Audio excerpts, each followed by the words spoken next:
The following program contains graphic historical situations and images. Viewer discretion is advised.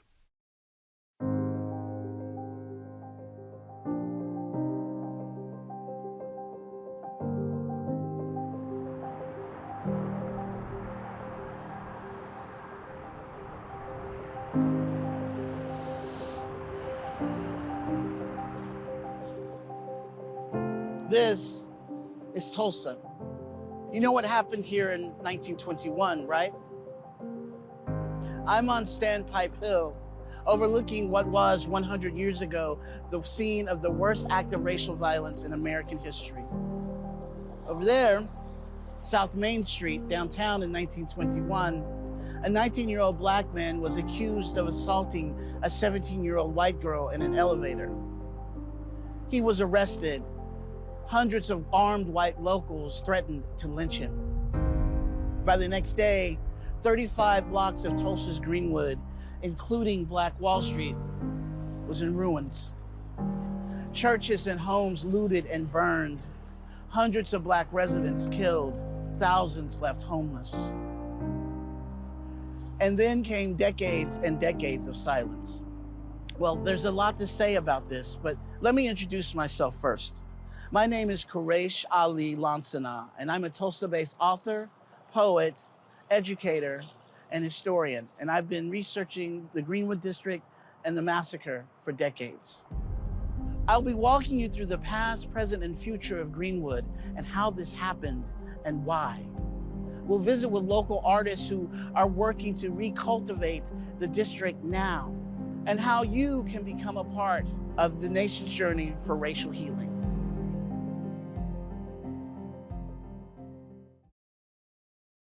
Let's start way back, well before 1921, when Oklahoma held so much promise for African Americans.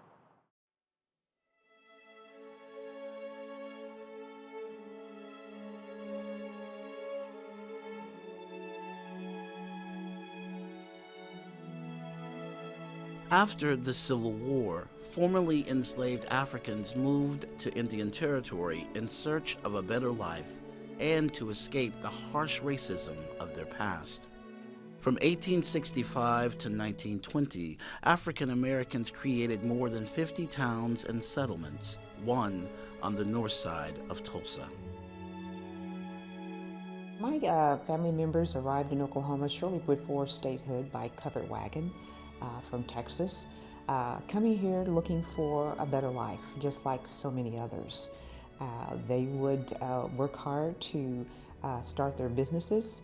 My grandfather, along with my great uncle, were the owners of the Nails Brothers Shoe Shop and Record Shop, located right down the street at 121 North Greenwood Avenue in various locations. That access to land equated with wealth, particularly back in this period, really buoyed the financial fortunes of communities like Black Wall Street, the Greenwood community in Tulsa, and so forth.